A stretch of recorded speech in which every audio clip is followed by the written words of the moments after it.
Hola Edgar, Hola, ¿qué tal? ¿Cómo estamos? muy bien, muy bien. ¿Tú cómo estás? Bien, bien. Aquí, ahora sí que aprendiendo con el Instagram. Sí, ya somos dos, ya somos dos. Oh, ah. Mm, No se puede activar tu camarita. Eso estoy checando ahorita. Ah, ya. Es que no, la verdad es que quise hacerlo con la máquina, pero no recuerdo mi clave. Ah, ya. Lo tengo, pero en el celular, pero eso estoy checando, a ver. Ah, perfecto. Sí, Ah, creo que ya te sí, ves. ya, Ahora ya, sí. ahora sí. Perfecto, perfecto. Pues yo creo que en un minutito más, igual podemos iniciar. La intención también es que pues podamos, esta transmisión la podamos archivar y la podamos compartir en otra plataforma. Ah, perfecto. Entonces también no hay o no habría ningún inconveniente si no hay audiencia en esta transmisión, sino igual para que lo tengas pendiente, no pienses que le estás Perfecto. hablando a la Sí, nada. Hay sí. personas que lo van a ver. Ok, sí, perfecto. Perfecto. Y,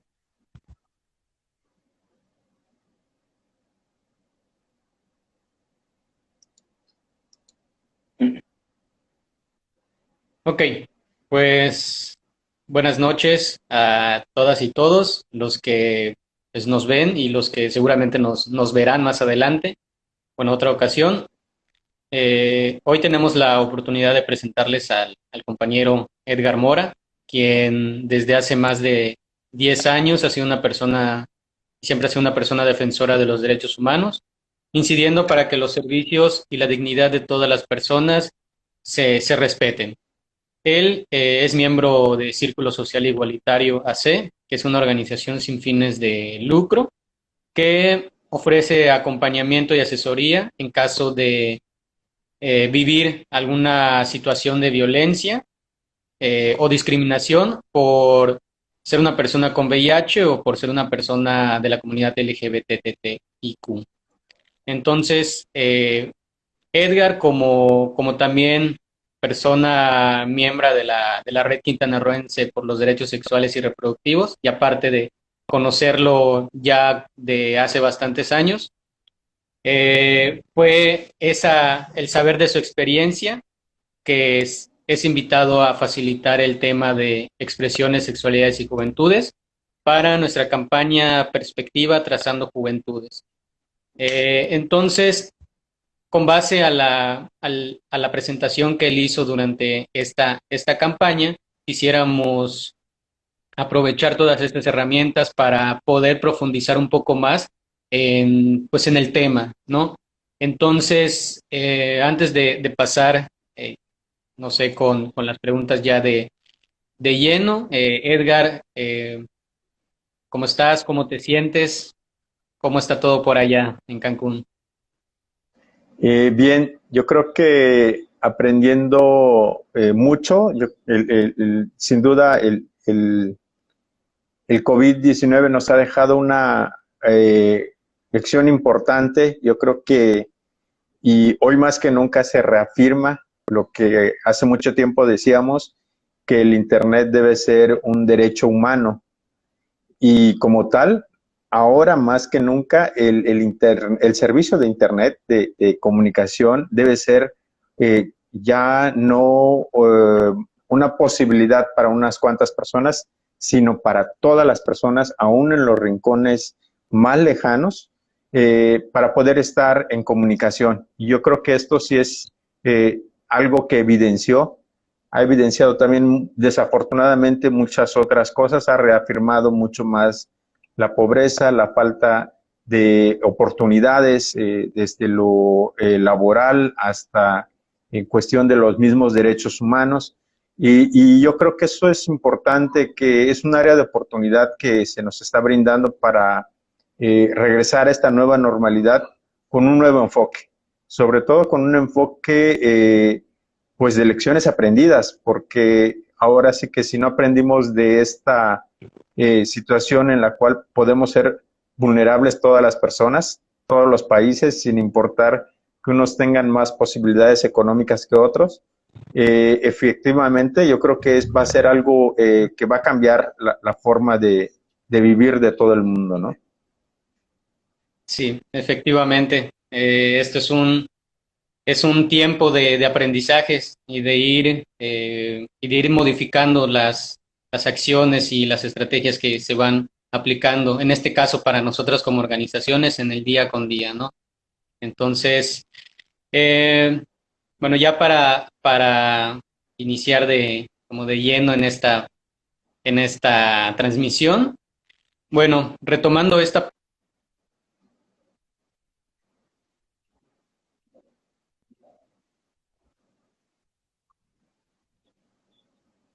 Entonces, ¿cuál dirías que es la dimensión o todo lo que conlleva la sexualidad en sí? ¿Y por qué crees que es importante aprender a reconocerla, aprender a reconocernos, en este caso, llamemos como seres sexuados, por ejemplo? Sí, yo creo que sí en este caso es importante, primero porque desafortunadamente, si bien existe un gran interés de la humanidad de saber orígenes de todo, no solo saber el origen de dónde nacieron las primeras personas como tal, incluso lo estamos viviendo ahorita con en el COVID, se está investigando cómo nació, para dónde fue la evolución principal. Entonces, en esta situación de entendimiento, yo creo que hablar sobre la sexualidad en muchas ocasiones la hemos cerrado a únicamente la práctica sexual que ejerce la persona. Y yo creo que esto debe ser mucho más amplio, desde la práctica sexual, que es parte de la misma sexualidad, la expresión como una persona se está mostrando socialmente, y en esto no podemos crear únicamente los binomios de hombre-mujer, en este caso, si bien sexuada de manera biológica, sí podemos nacer bajo la figura de un hombre, en este caso con el pene o macho, o en el caso de la hembra o mujer, bajo la figura de tener vagina y de tener pechos. Recordemos que la expresión del género, esto nos va a venir a cambiar mucho sobre esto que normalmente y que de manera tradicional se ha establecido mediante la misma sociedad, que hoy por hoy nos ha implementado algunas formas de cómo ser hombre o de cómo ser mujer, cuando en realidad esta debe ser una voluntad propia de cada persona. Y esto sí es muy importante, sobre todo para tener pues una apreciación desde lo público, en el caso de tener políticas públicas, hablemos de servicios médicos de salud, donde no únicamente englobemos en un binomio a las personas, que si eres hombre, tu orientación sexual es heterosexual, o si eres mujer, tu orientación sexual es heterosexual, o que te gusten únicamente las mujeres siendo hombre, y siendo mujer que únicamente siendo hombre que te gusten las mujeres, o siendo mujer que te gusten los hombres, ¿no? Porque eso en muchas ocasiones cierra las posibilidades de que tengamos una correcta atención médica, incluso en cuestiones de políticas públicas también, considerar la forma de entender que esta parte de la sexualidad es un derecho, pero sobre todo es una garantía que debemos de tener de ser las personas respetadas como bien decidamos ejercerla. Y sobre todo lo más importante, yo creo que en ese sentido es aprender a reconocer las diferencias que tenemos entre personas y sobre todo que en ese aprendizaje básicamente esté bien establecido que la posibilidad de que una persona pueda ejercer su sexualidad es su derecho, ¿no? Y que cada persona lo pueda realizar de manera libre, ¿no?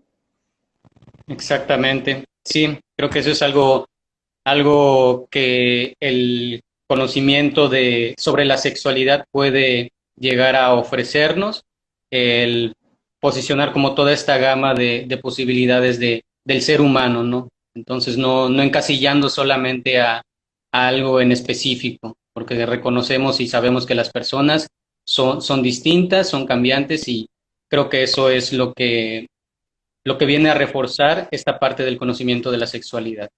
Bueno, antes de continuar con la siguiente pregunta, para las personas que quizás nos sintonizan o nos vayan a sintonizar o estén sintonizando, si a ustedes también les surge alguna pregunta o alguna duda, no estamos cerrados a recibirlas. Al contrario, pueden comentar aquí en el espacio de comentarios y con gusto al finalizar, depende igual por el tiempo, podemos darle respuesta a las preguntas.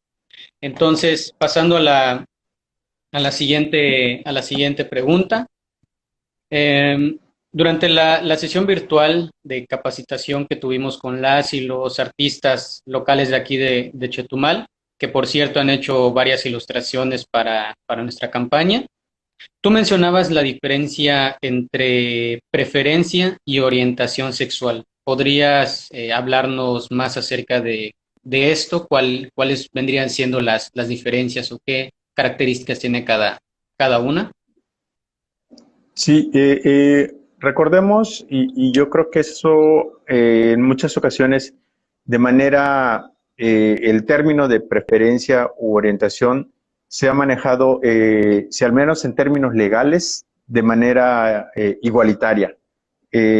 Algunas leyes, algunas constituciones incluso, establecen la preferencia sexual o la orientación sexual como un sinónimo.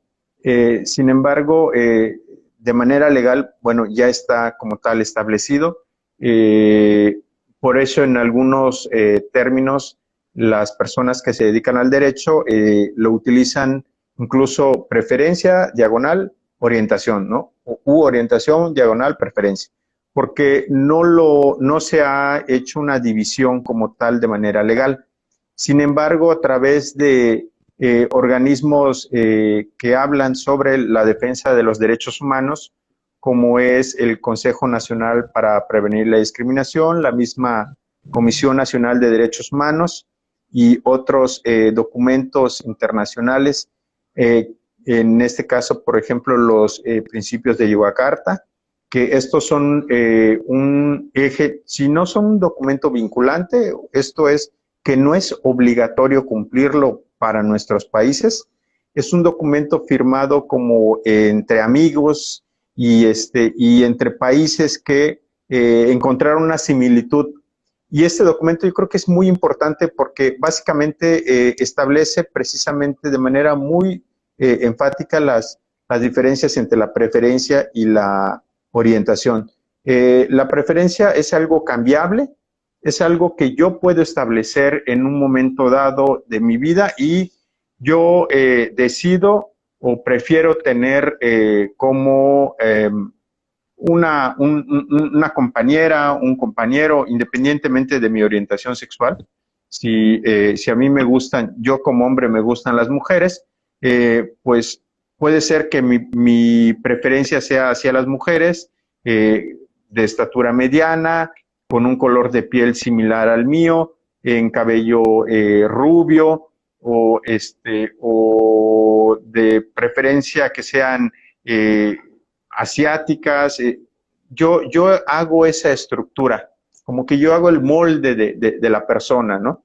Independientemente si a mí me gusta un hombre o una mujer. Y esta preferencia básicamente está establecida por lo que me gusta ver, por lo que yo he estructurado de alguna manera física, ¿no? Y esta preferencia puede ser cambiable o tiene la gran diferencia de que puede ser cambiable, y esta la establezco en una situación de contacto al momento de tener una cita, un encuentro con alguna persona, pues me agrada la persona y no es básicamente como yo había idealizado, una persona a lo mejor asiática, si a mí me gustan las personas asiáticas, y es una persona de ascendencia mexicana, europea, eso no va a importar, porque lo puedo cambiar y sin embargo me sigo sintiendo bien con aquella persona. Esa es una gran diferencia que tiene sobre la orientación sexual. Y recordemos que la orientación sexual no es cambiable. Entonces, la orientación sexual no hay una posibilidad de tener una orientación sexual. Recordemos que están como tal establecidas tres orientaciones sexuales: la bisexual, que son hombres o mujeres que le gustan hombres y mujeres, entonces tiene esta oportunidad de decidir o escoger entre tener a una persona como compañera de vida, como compañera de proyecto, a largo plazo, o un hombre o a una mujer, en ese sentido, sin importar algún motivo de ellos. Recordemos que las personas bisexuales básicamente están en ese ámbito de poder hacer alguna diferenciación entre un hombre o una mujer. Sin embargo, no quiere decir que siempre vivan con un hombre y una mujer. Simplemente es de manera, pues, al gusto de la persona que pueda existir. Las personas, en este caso bisexuales, existen como tal, o sea, no son personas que están en el closet heterosexual o en el closet homosexual, sino que son personas que existen, y yo creo que es una situación importante que se tiene que visibilizar, porque a veces por el hecho de decir yo soy un hombre bisexual, en muchas ocasiones, tanto por la parte de personas heterosexuales como por parte de personas homosexuales, pues hay como un rechazo, ¿no? De que no te defines, ni estás aquí ni estás allá, ¿no? Entonces, pero sí es una realidad que existen las personas bisexuales. Recordemos que la otra orientación sexual es la homosexual, donde son hombres, en este caso, bajo el género básicamente masculino, que buscan a otra persona igual, bajo el género masculino, y en el caso de las mujeres, bajo el género femenino, que buscan a otra mujer igual bajo el género femenino. No importando, y en este caso haciendo más énfasis hacia el género, independientemente del sexo. Recordemos que el sexo nacimos sexuados de alguna manera como macho o hembra, o hombre y mujer. Pero nuestro género, nosotros, las personas, vamos a decidir el género con el cual estamos construidos de manera, que cada persona desea tener, ¿no?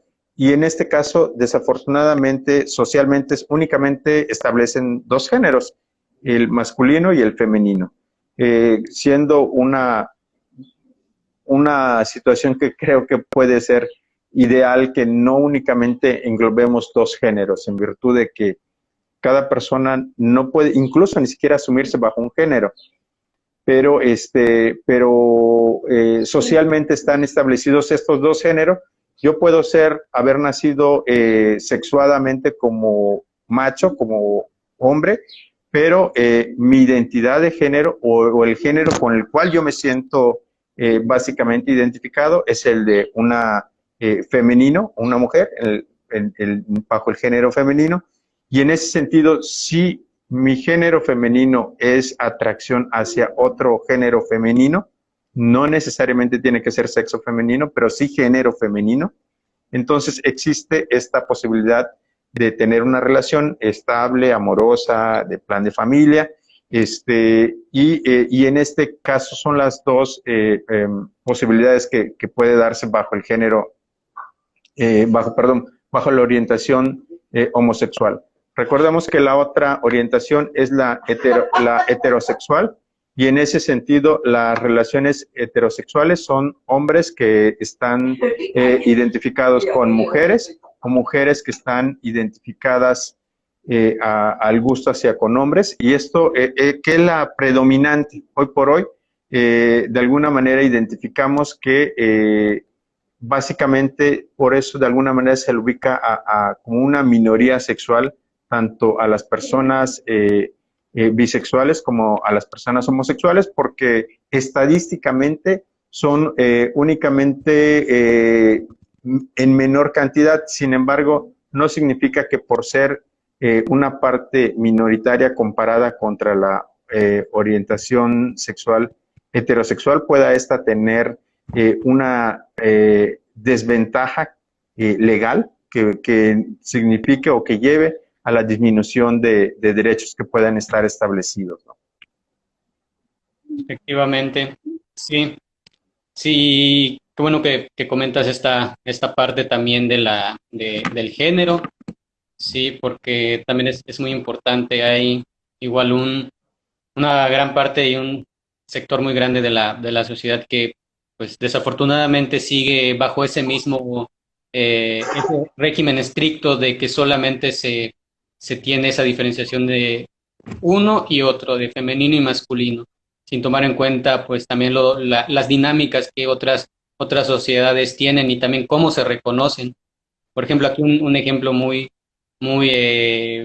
quizá no básico, pero sí muy importante también aquí en el contexto de nuestro país, México. Por ejemplo, las mushes quienes, al igual que las fafines de Samoa, que no se reconocen y no quieren utilizar el término como género, porque a final de cuentas ellas mencionan que son seres humanos. Entonces también como esta parte de restringir la identidad, la expresión y la vivencia de las personas en solamente dos esferas es también algo que repercute en el desarrollo de las personas, ¿no?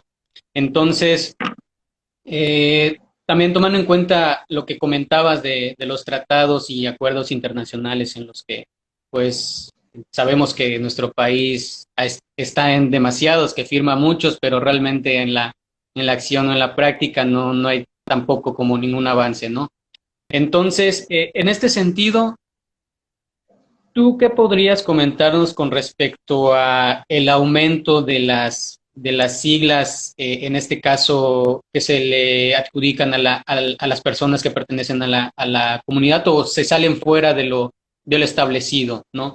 Recordemos, bueno, al menos yo, hace casi 10 15 años, pues yo recuerdo que solamente existía LGBT. Entonces, ¿tú por qué crees que se aumentan o por qué se han aumentado o van a seguir aumentándose, como estas siglas, que ahorita sabemos que hay casi 7 siglas, ¿no? Entonces, ¿por qué se aumentan? ¿O por qué surge la Sí, necesidad de aumentarse? creo que esto y esto que comenta Ricardo es básico, básico, básico, porque no hay persona que empiece a adentrarse a los temas de las minorías sexuales en ese sentido, y empiecen a cuestionar esta parte, más cuando son personas, digo, que ya tienen un poquito más o de conocimiento o de tiempo en edad, y muchas de ellas a veces dicen, es que yo me acuerdo que era el movimiento lésbico gay nada más, ¿no? Y sí es cierto, en un tiempo o cuando iniciaron las marchas, por ejemplo, en la Ciudad de México, así se identificaban. Y curiosamente, cuando básicamente quienes, muchas de las personas efectivamente identificadas como hombres, hombres gays o hombres homosexuales y mujeres lesbianas, y un poquito, hasta un poquito más atrás, hablaban del movimiento homosexual. Y en ese entonces las mujeres se identificaban como mujeres, mujeres homosexuales. Ni siquiera todavía existía el término de mujeres lesbianas o identificadas socialmente dentro de las poblaciones como las mujeres lesbianas, ¿no? Entonces todo era el movimiento homosexual y allá entraban todas las letras. O sea, creo que esta, pues, división que se ha dado dentro de las poblaciones, llamarlas a cada una por su nombre, ha sido, yo creo que una situación que se ha dado desde ya mucho tiempo, y yo creo que sí es necesario en el aspecto que tenemos que establecer la parte de que a cada población hay que visibilizarla. Desafortunadamente, cuando una población o una estadística, queremos saber en un momento dado cómo se ha ejercido sus derechos o cómo se han vulnerado sus derechos, básicamente en muchas ocasiones pues ni siquiera sabemos cómo mencionarlas, cómo llamarlas. Entonces, han ido evolucionando y yo creo que van a seguir creciendo conforme existan estas nuevas aperturas, sobre todo en el entendimiento, y yo me atrevería a decir que si bien, como comentas, ahorita estamos LGBTTIQ, y ya le pusimos la más, o el plus, porque esperamos que llegue otro tanto, ¿no? Y por qué no hacerlo o tropicalizarlo a nuestro país, que yo me atrevería hasta meter la M de Mushes, como bien acabas de decir. Entonces, ¿por qué? Porque es una identidad y es una población que está reconocida como tal en Oaxaca, que es un caso, yo digo, completamente de estudio, donde existen mujeres y curiosamente son mujeres mushes. Entonces, no estamos hablando ni siquiera de la orientación sexual o la identidad de género, porque no existen hombres mushes, existen únicamente mujeres mushes. Entonces, esto es algo muy importante que debe establecerse en cada una de estas letras, y las letras son básicamente para establecer el reconocimiento de que existen las poblaciones, de que esa población necesita, independientemente de que todas estas poblaciones pertenezcamos a una minoría sexual o a la diversidad sexual, este grupo tiene necesidades diferentes. Entonces, incluso en cuestiones como protocolos de atención médica, como el que tenemos ya establecido en nuestro país, son muy específicos sobre la atención médica que deben de tener, en este caso, mujeres lesbianas, mujeres trans, en este caso, hombres trans, hombres que tienen sexo con hombres. Entonces, todo eso debe estar bien identificado para que a cada una de estas poblaciones se les respete sus derechos y sobre todo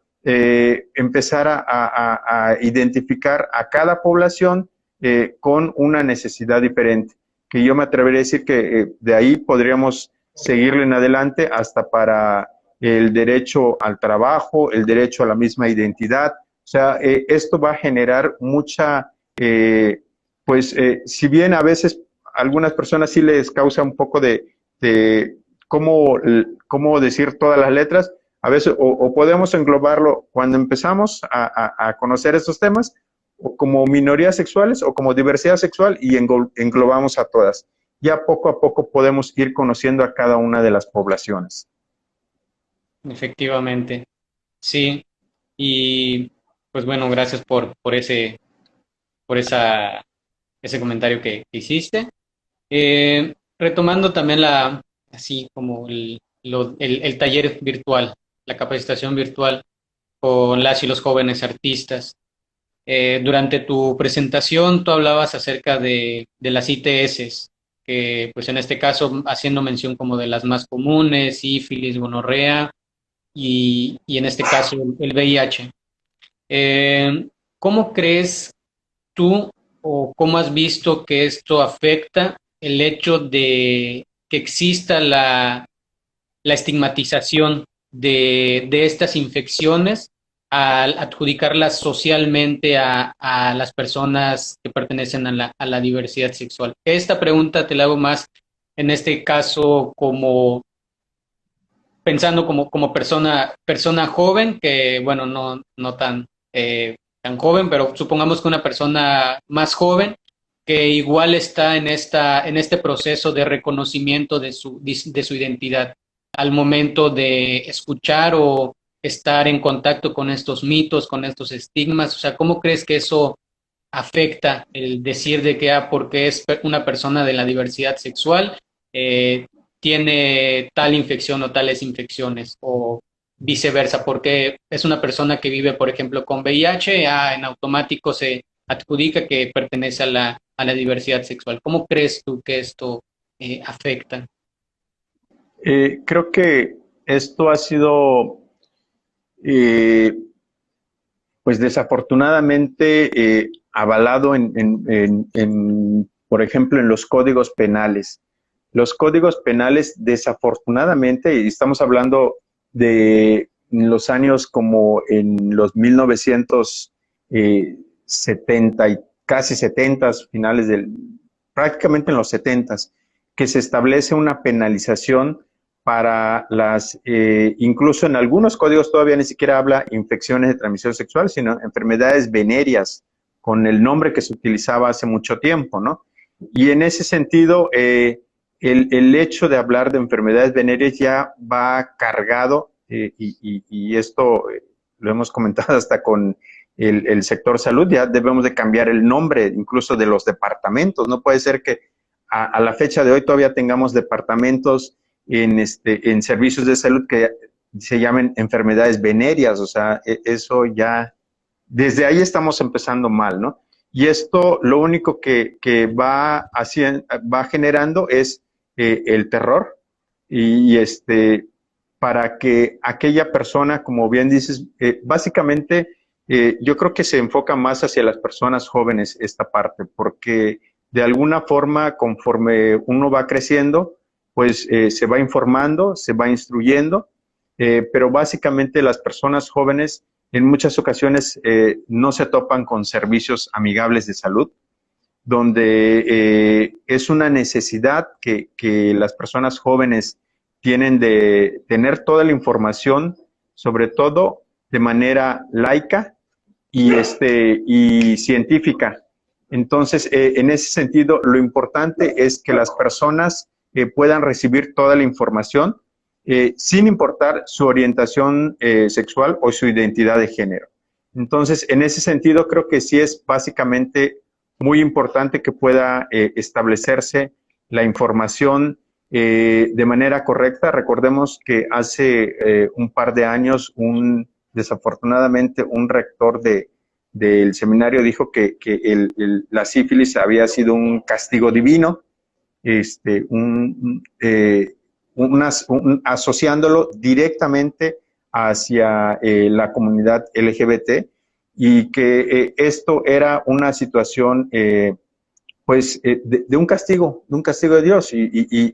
Bueno, independientemente de nuestras creencias religiosas, cualquiera que sea, nadie puede pensar que alguien que te ama te va a castigar. Entonces, esto no puede ni debe ser, ¿no? Entonces, digo, respetando a las creencias de cada persona, lo importante es que todas las personas sean atendidas, sean informadas, y con mayor énfasis las personas jóvenes. Y empezamos a hablar desde las personas adolescentes.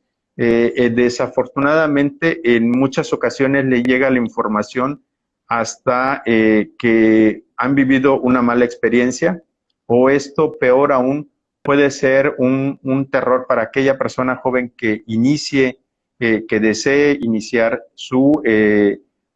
la exploración de su sexualidad. Si no tiene la información adecuada, ni los métodos de prevención, sea un riesgo para esa persona de poder adquirir una infección de transmisión sexual, hablando en todas sus modalidades de sífilis, gonorrea, virus del papiloma humano, VIH, y esto no necesariamente es exclusivo de la diversidad sexual. Recordemos que a mayor no significa que el riesgo se incremente por ser de la diversidad sexual, sino únicamente el riesgo se da por prácticas no protegidas. En ese sentido, independientemente si yo soy un hombre que tiene sexo con hombres o un hombre que tiene sexo con mujeres, si en todas las prácticas estoy utilizando protección, independientemente de mi orientación sexual, esto va a ser una disminución de riesgo. Pero si en ninguna, ni teniendo relaciones sexuales con hombres o con mujeres, utilizo protección, evidentemente es la práctica lo que nos va a poner en riesgo. No la orientación sexual es la que nos pone en riesgo, ni la expresión de género, ni la exploración de mi sexualidad, sino es la práctica en sí misma la que está generando un riesgo para adquirir una infección de transmisión sexual. Por eso es, insisto, sumamente importante que las personas jóvenes, incluso pues en diversos foros se ha hablado y se ha platicado que lo ideal es que desde la primaria se empiecen a hablar estos temas para que las niñas, los niños estén completamente informados. Y esto obviamente está completamente demostrado que la persona, mientras más información tenga a temprana edad, retrasa el inicio de su vida sexual y cuando lo realiza bajo pues bajo las protecciones necesarias. Entonces, esto nos va a dar una disminución, obviamente, de infecciones de transmisión sexual, de embarazos no planeados, y sobre todo de cambios en la vida de muchas personas jóvenes que pues que no estaban programados, ¿no? Sí, efectivamente. Sí, y esta parte también de la, no sé, de la prevención o la disminución, perdón, también pues está ligado, como tú bien lo comentabas, con el servicio, con la calidad del servicio que se brinda en este caso en los centros amigables. Ah, contemplando esto, hablemos, no sé, sobre la cartilla de los derechos sexuales y reproductivos. O sea, pues sabemos que está chida, los colores, las ilustraciones que presenta, sabemos como el contenido, o sea, cuántos derechos son, sabemos también sobre la importancia, porque no es de estos años últimos que se ha estado presentando. Ya han sido varios años durante pues mucho tiempo, diferentes personalidades, diferentes personas. Entonces sabemos que pues es muy importante, ya es sabido. Pero en este caso, ¿qué tanto crees que, de acuerdo a lo que tú has visto, qué tanto crees que esté posicionada esta cartilla en el entendimiento de que, digamos, en el reconocimiento de las identidades, de ese respeto de tanto de las personas hacia las otras, o sea, en este caso, hablando de respeto en sí mismo, o sea, ¿qué, qué tanto crees que esté posicionado esto de la cartilla? Sí, y creo que tienes, bueno, esto que comentas es verdaderamente importante en la parte de, tenemos ya tenemos un documento base, tenemos un documento que fue formado por personas, diversas personas especialistas, colectivos, organizaciones de la sociedad civil, gobierno. Yo creo que fue un esfuerzo sumamente importante unir todas las ideologías, los pensamientos en favor de las personas jóvenes, pero creo que falta que ahora involucremos a las personas jóvenes e incluso yo me atrevería a decir que hasta las personas jóvenes de la publicación original ya ha habido hasta una segunda edición. Entonces, yo me atrevería a decir que incluso que sentáramos a las nuevas personas jóvenes que incluso que las que recibieron las primeras cartillas, a lo mejor ahorita ya no son personas jóvenes o ya dejaron de ser o están en el límite de ser personas jóvenes como lo marcan nuestros reglamentos mexicanos y darle una segunda revisada, hablando no solo del contenido, efectivamente tiene que tener un marco legal y eso está muy padre, está muy bien, qué bueno que ya tenga el fundamento, pero ahora la explicación yo creo que debe ser sumamente básica para cualquier persona joven. Y que me enamore, por lo menos leer, ver la portada, oye, tiene colores o no me gustan los colores. Digo, no sé, a lo mejor a mí me gustan mucho los colores, pero si vemos que el 80% de las personas jóvenes lo que menos les importa son los colores y a lo mejor es la figura o un mandala, a lo mejor, pues exploremos esas nuevas opciones, ¿no?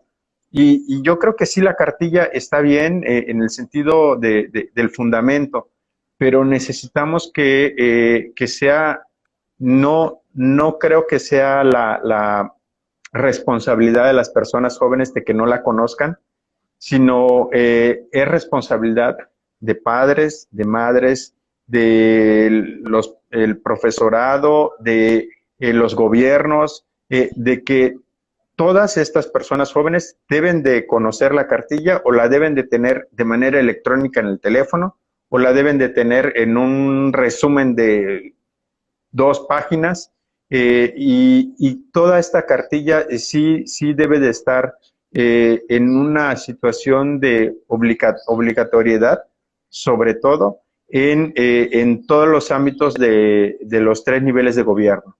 Y ahí debería no solo existir una política pública que sea la encargada de difundir en este caso el material y el contenido de la cartilla, sino que debe de ser transversal. La cartilla debe estar incluida en el quehacer cotidiano de los gobiernos, de la sociedad, incluso si bien no podemos dejar que únicamente se difunda un día, el Día de la Juventud, que ese día sea que se repartan las cartillas por todas las calles de nuestro país, sino que a lo mejor establecer otras formas de cómo llegar con esta información. Y sí es importante que, sobre todo, se pudiera establecer incluso en otros mecanismos paralelos a los que ya existen, desde el CIPINA, los GEMUPEAS, estos que de alguna manera abrazan la cartilla, pero necesitamos algo más e insisto que también en estas nuevas formas de comunicarnos estén las personas jóvenes. No podemos hacer un conversatorio, no podemos hacer una reunión si no están, hablando de jóvenes, si no están las personas jóvenes y que no esté una representación, porque a veces decimos, sí, vamos a reunirnos para revisar la cartilla y hay 30 personas y de las 30 es una persona joven. Entonces, no podemos decir una representación, deberíamos de tener una mayoría de personas jóvenes que estuvieran en una revisión completa y que ellas fueran las que nos dieran los puntos a modificar, a cambiar. Y yo creo que nos vamos a llevar grandes sorpresas, porque nosotras, las personas a veces mayores, pensamos que como ya vivimos la juventud, pues ya tenemos esa experiencia, ¿no? Y desafortunadamente han ido evolucionando y entonces de manera constante, así como cambia la tecnología, cambian las formas de comunicarse entre las personas jóvenes. Sí, sí, efectivamente. Y solo para repasar un poco la cartilla, hay un derecho dentro de la cartilla que habla precisamente sobre la participación de figuras jóvenes para la creación o modificación de políticas que atraviesan a las juventudes. Entonces creo que sí, más allá de una representatividad, sí debería haber pues, incluirse esta perspectiva más allá de solamente colocar a una o dos personas que representen, ¿no? Entonces, sí es muy importante esta parte de de la cartilla y más que nada, y eso es algo que pues, las organizaciones siempre hemos realizado y hemos abogado por ello en esta parte, como tú decías, no tanto de la distribución a diestra y siniestra como si fueran promocionales de no sé qué, sino más allá de eso, el dar la pauta para el entendimiento y la sensibilización de lo que conllevan esos derechos, ¿no? Y creo que eso es algo que, como mencionaba ya en varios espacios, las organizaciones civiles nos hemos encargado de precisamente de eso, llamémosle en el sector salud, con las personas que trabajan directamente con las y los jóvenes. Entonces, creo que sí, esa parte de cómo llega y cómo se entiende es muy fundamental para que realmente el documento que está muy bonito realmente se pueda seguir pues al pie de la letra para que cumpla con esa función del respeto hacia las personas jóvenes y no solamente de las personas jóvenes, sino de todas las personas que conformamos la sociedad, ¿no? Eh, Ahora, hablando también en esta parte de la sociedad civil y de las organizaciones y el trabajo, en este caso, tú como promotor y defensor de los derechos de las personas de las minorías sexuales y de las personas, en este caso, con VIH, ¿tú qué has observado en relación a las secuelas o los efectos que ha tenido o ha traído la discriminación a las vidas de estas personas? O sea, ¿tú cómo observas esos efectos que tiene la discriminación en estos grupos de personas o en estos sectores? Sí, de hecho, hace un par de días platicábamos con una persona específicamente sobre la parte de salud, específicamente de VIH, y hablábamos sobre esa situación, ¿no? Yo creo que es importante el avance médico que ha habido, el avance científico. Eh, Sin embargo, ha evolucionado los medicamentos son más amigables, son más pequeños, son de tomas más sencillas, a comparación cuando inició el VIH, ¿no? Pero la discriminación no ha evolucionado igual que los medicamentos. La discriminación, al contrario, se está reforzando mucho más que lo que ha podido avanzar la ciencia médica. Pareciera que en lo social no hemos avanzado y sí en lo médico. Entonces, que no debería de ser que vaya una cosa separada de la otra, ¿no? Y el claro ejemplo nos los ha dado el COVID. La discriminación que ha sido evidenciada por el personal médico, por las personas que tuvieron o tienen un familiar con COVID. Esta discriminación ha sido, la hemos visto al principio de la pandemia en imágenes que muchas personas se han indignado, pues se han molestado. Y esto desafortunadamente lo ha vivido tanto la diversidad sexual como el VIH. La discriminación ha alcanzado no solo para la persona que se dice y que se acepta públicamente como una persona homosexual, como una persona lesbiana, llega en muchas ocasiones a ella, a su círculo familiar, a su círculo de amistades, y peor aún, los efectos que se dan son básicamente en lo laboral. Creo que donde hemos platicado con las personas, donde duele más es en lo familiar, ese rechazo que se da, el no reconocer la posibilidad de que la felicidad de tu hija o de tu hijo puede ser al lado de la persona que decidió.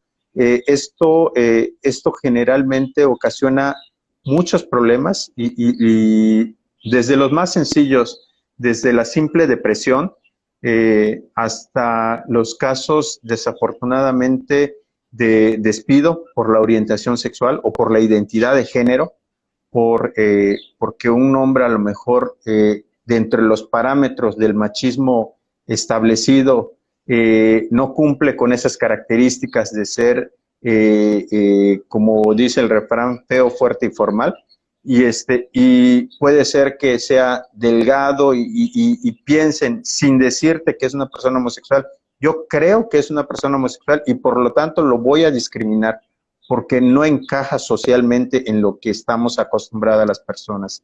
En lo laboral hemos tenido desafortunadamente, muchas personas que han manifestado y que nos gustaría más que estas discriminaciones no solo quedaran en la denuncia pública en una red social, sino que se fueran a lo laboral contra las personas que están realizando actos de discriminación e incluso creo que eso ha sido lo que ha frenado un poco también la parte de evidenciar.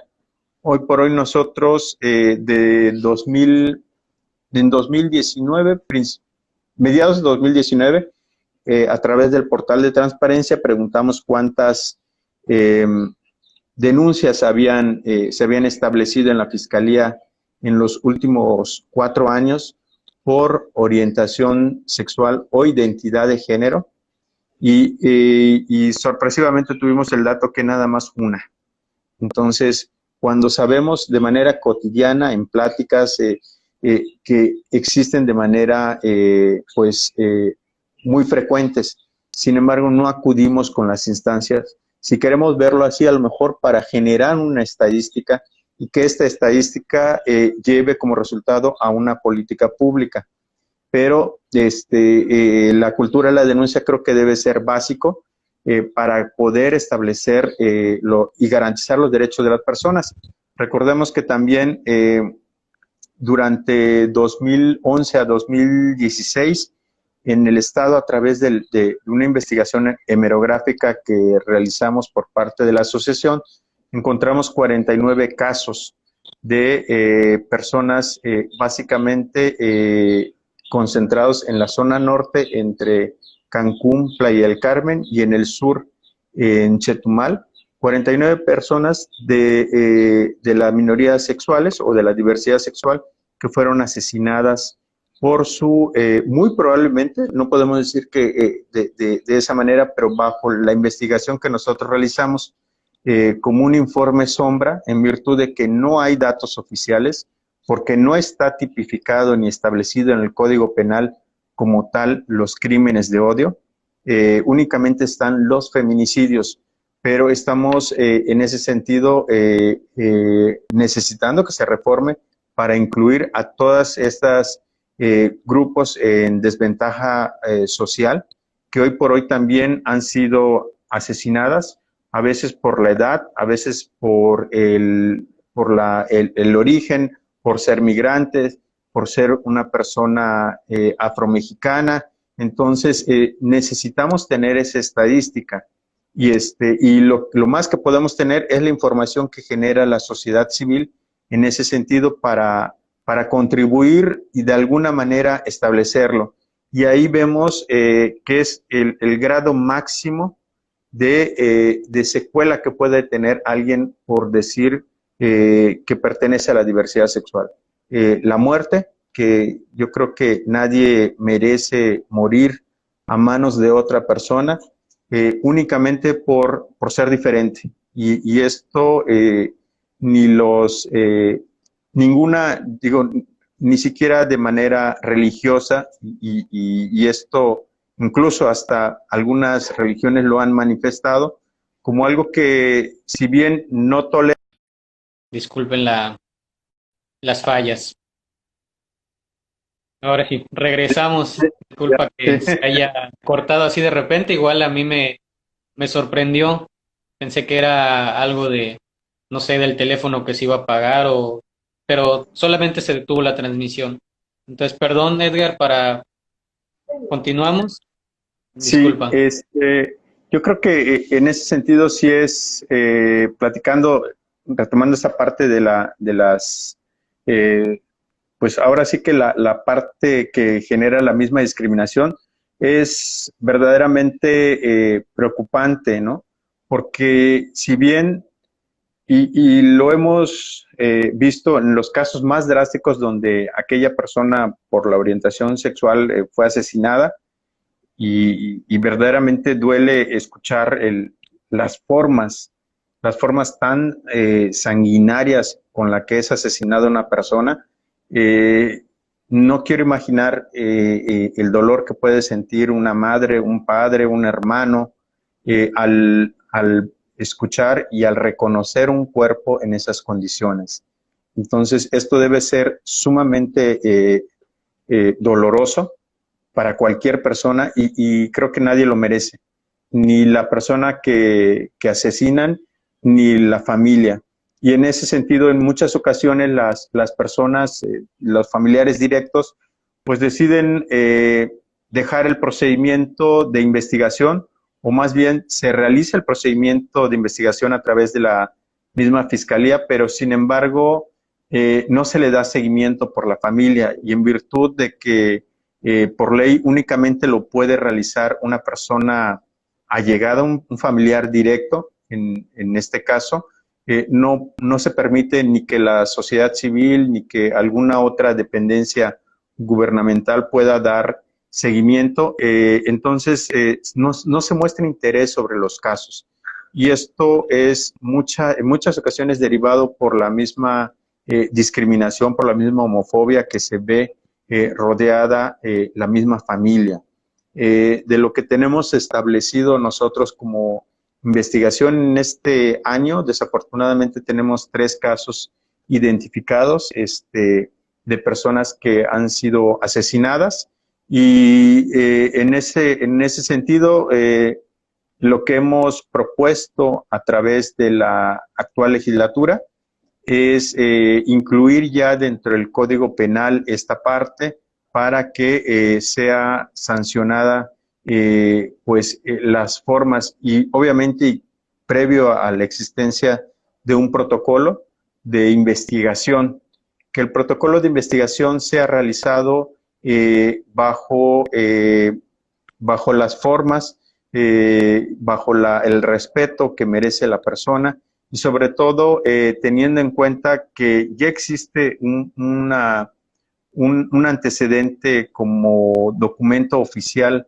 por parte de la Suprema Corte de Justicia de la Nación que da lineamientos para las personas encargadas de impartir justicia en un ambiente libre de estereotipos y estigmas que rodean a la diversidad sexual, que pudiera efectuarse de esa misma manera y que puedan darse estos protocolos, no solo los asesinatos, sino también la violencia y las agresiones que puedan ser víctimas aquellas personas que a veces únicamente por salir a caminar a la calle o ir a comprar a un supermercado, en el momento son agredidas, ¿no? Entonces, yo creo que la discriminación todavía nos falta mucho por trabajarlo de manera social, darle más vida a esas leyes que están establecidas. Si tenemos las leyes, empecemos a usarlas a nuestro favor, acudir a las dependencias. A veces escuchamos, es que, por ejemplo, las comisiones de derechos humanos defienden a delincuentes y desafortunadamente los delincuentes saben y conocen en muchas ocasiones más que otras personas cómo ejercer sus derechos. Entonces, en ese sentido, yo creo que es lo que nos falta como sociedad, empezar a informarnos, a leernos un poco más o acercarnos con las instancias gubernamentales o instancias de la sociedad civil para poder empezar a ejercer estos derechos. Efectivamente, eso es lo que falta. Desafortunadamente son muchas las necesidades. Eh, pues también sabemos que antes de esta pandemia, de esta cuarentena, pues existían esas realidades, existían esas violencias, todas esas manifestaciones de odio por el simple hecho de ser, en este caso, ya llamémosle por los feminicidios por ser mujeres o también por la parte de la homofobia por ser personas de las minorías sexuales, ¿no? Entonces, si bien esa realidad se veía por donde sea antes de esta pandemia, en esta pandemia también yo al menos he leído y he visto que se ha aumentado. Y en este caso, ¿tú también consideras que esta pandemia también viene a aumentar o a, llamémosle, maximizar la las agresiones o estas situaciones violentas o de discriminación? O sea, tú también consideras que por el motivo de de la pandemia también esto se ha incrementado? ¿O cómo lo Sí, ves? fíjate que yo creo que al principio hablamos todavía en el mes de marzo, no se había incluso dimensionado lo, lo largo, lo difícil que iba a ser esta pandemia relacionada con el COVID, ¿no? Yo creo que ha generado una nueva forma de que, en este caso, todas las instituciones gubernamentales empiecen a atender las violencias e identificar todas las violencias, cómo se van a vivir en los domicilios. Desafortunadamente no todas las casas son seguras en el aspecto de que muchas mujeres, hablando específicamente de las mujeres, muchas mujeres tienen que convivir con su agresor y pues ahora porque el agresor a lo mejor no puede salir más tiempo a la calle, tiene que estar más tiempo en la casa y obviamente la mujer, en este caso, a lo mejor la esposa, la novia, o puede llevar esta carga de agresión, no solo ella, sus hijas, sus hijos, eh, que va a generar únicamente el hecho de ver la violencia que se puede ejercer contra alguna de sus compañeras, su madre, su abuela, evidentemente va a generar un problema emocional con aquellas personas, principalmente niñas, niños, eh, que únicamente van a aprender de esa violencia que se está viviendo en casa, ¿no? Las formas de atenderlas tienen que ser nuevas. Todavía ni siquiera podemos decir que en un mes va a estar en una situación normalizada, salir a las calles, poder, o sea, todavía nos falta mucho por aprender cómo convivir con este nuevo sistema de salud que tenemos que empezar a cuidarnos y que esta normalidad que vaya a existir evidentemente no va a ser la misma que vamos a tener en todas las ciudades, ni en los municipios, ni en un municipio van a haber muchas diferencias. En una ciudad, obviamente, no va a ser la misma situación que viva una persona que vive en el centro de la ciudad a una que vive no sé, a 8 o 9 kilómetros del centro de la ciudad, y menos una persona que a lo mejor viva en zona hotelera, ¿no? Entonces, sin embargo, las agresiones en muchas ocasiones se van a repetir en el ámbito que sea, en el nivel socioeconómico que uno pueda desarrollarse. Y esto va a ser una situación que tenemos que empezar a afrontar. Desde la sociedad civil, yo creo que tenemos que también reinventarnos. Estas nuevas herramientas que tenemos de comunicación deben de ser una base para empezar a generar estos cambios que debemos de tener para que nuestros objetivos sociales se empiecen a cumplir. Tenemos que ir evolucionando, tenemos que buscar nuevas formas de poder llegar a las poblaciones, específicamente hablando de la diversidad sexual. Hemos visto poblaciones específicamente más de las chicas trans que hoy por hoy muchas de ellas trabajan en lugares de espectáculos, bares, antros, botaneros, y pues están cerrados y no tienen otra fuente de empleo.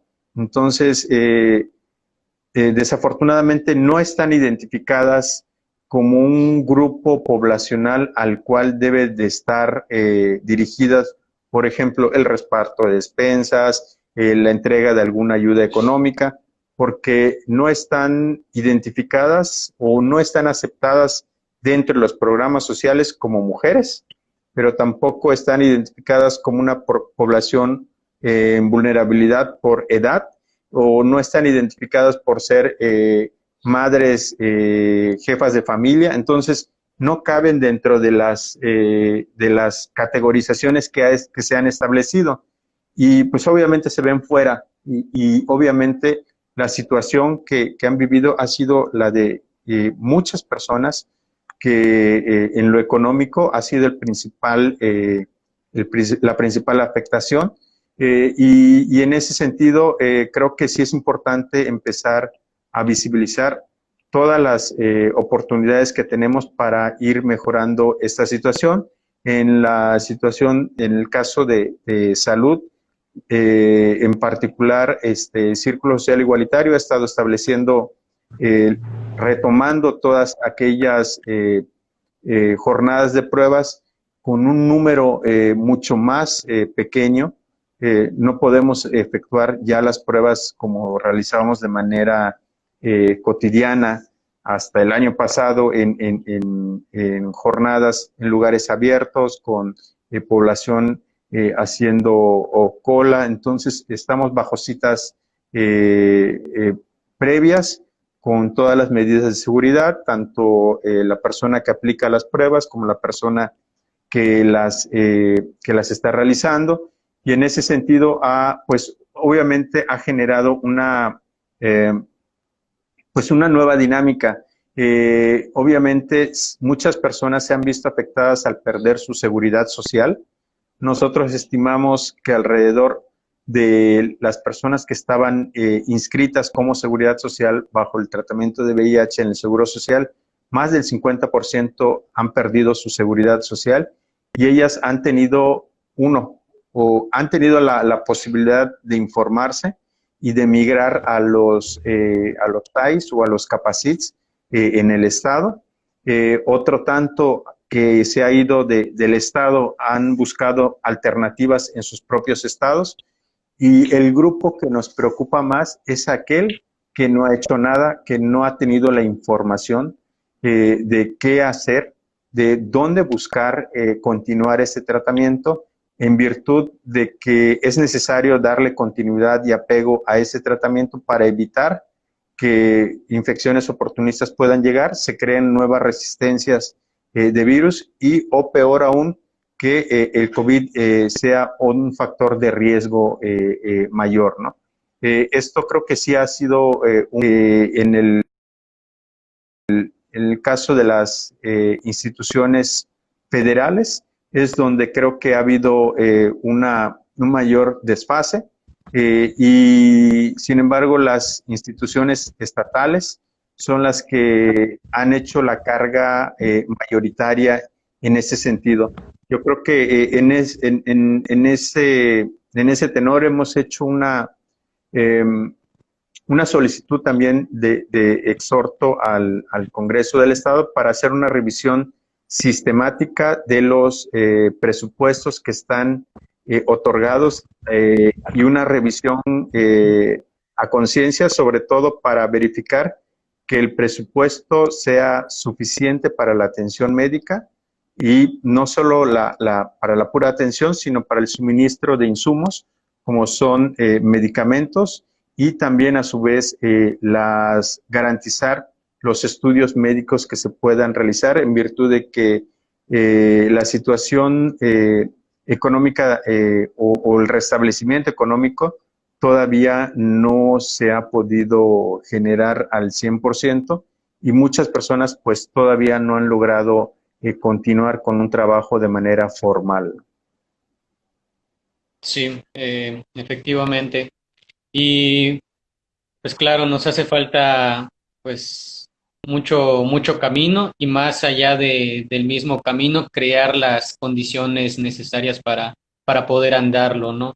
Creo que fue muy importante lo que comentabas hace rato, de que la importancia también está en la articulación de esfuerzos tanto de la sociedad civil como de la sociedad en general, el gobierno y en este caso, ¿por qué no también el sector privado, ¿no?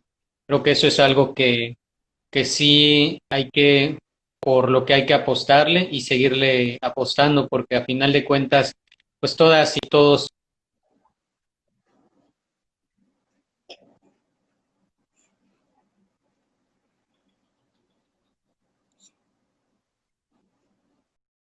o lo que buscamos es que se puedan reflejar las miradas de las juventudes, todas estas situaciones o estas diversas realidades en las cuales pues, nos vemos inmersos y que nos atraviesan. Eh, Y bueno, Edgar, no sé si quieras comentar algo más respecto a, no sé, tu participación en esta campaña o incluso también acerca de profundizar un poco más acerca de lo que hacen en la organización Círculo Social Igualitario. Sí, mira, yo creo que esta campaña que emprendieron se me hace fabulosa, ¿no? Este, sobre todo porque es una nueva forma de llevar los mensajes, no solo a las personas jóvenes, sino a las personas que no somos tan jóvenes y que nos puede llegar de otra manera. Eh, no, la educación no solo va con los libros, con las pláticas, con las conferencias, sino también en lo imaginario que puede ser el arte, ¿no? Y yo creo que esta virtud que tienen, en este caso, el grupo, el colectivo de personas que lograron integrarse es importante y mucho más que sea liderado por personas jóvenes, en este caso, que creo que México y Caribe puede ser, me atrevería a decir, no solo que pudiera extenderse hasta todo el estado, ¿no? Obviamente que empecemos en Chetumal y que llegáramos hasta Lázaro Cárdenas, ¿no? Y en ese sentido creo que es importante empezar a ver estas nuevas formas, como lo realizaron. Yo creo que no es fácil, pero siempre están dispuestas a trabajar por el bien común y mucho más tratándose de personas jóvenes, ¿no? Felicidades por este proyecto. Ya vi los primeros resultados y creo que son importantes y sobre todo establecer estas nuevas formas de trabajo, de comunicación que vamos a tener, yo creo que por lo menos hasta el fin de año, si es que no nos alargamos un poco más. Y pues cualquier duda, situación, eh, comentario que tengan también, con mucho gusto, a través de las redes sociales de Círculo Igualitario, nos pueden buscar, o Círculo Social en Facebook, Twitter, Instagram, nos pueden buscar y con mucho gusto les podremos atender en lo que puedan solicitarnos. Claro que sí, Edgar, pues muchas gracias. Y los invitamos también a seguir a los compañeros de Círculo Igualitario y también no perderse las demás ilustraciones que están pendientes en nuestra campaña. Eh, todas las ilustraciones que desarrollaron las y los artistas se presentan por la plataforma de Facebook, así que les invitamos a darle me gusta y seguir y también, ¿por qué no?, ver las imágenes anteriores y también deleitarse con esta como lo comenta Edgar y también como esta estrategia, pues las nuevas formas también de transmitir los mensajes, ¿no? Entonces, pues muchas gracias, Edgar. De nuevo, te agradezco mucho por haber participado, tanto como tallerista compartiendo la experiencia y el conocimiento que tú tienes, como también en este día por haber accedido a tener esta presentación, esta transmisión en vivo. Pues nada, de nuevo te agradezco mucho y pues te mando muchos saludos y muchos abrazos. Gracias, que sea mucha salud para todas las personas que nos escuchan o nos ven ahora o en un futuro tiempo. Y pues la verdad, mucha paz y mucha resignación a quienes han perdido algún familiar o a quien tengan algún familiar en una situación de salud delicada. Las mejores vibras para ella, para todas las personas. Así es. Bueno, pues muchas gracias y nos vemos hasta la Nos vemos, siguiente semana, gracias. el siguiente jueves. Hasta luego. Gracias.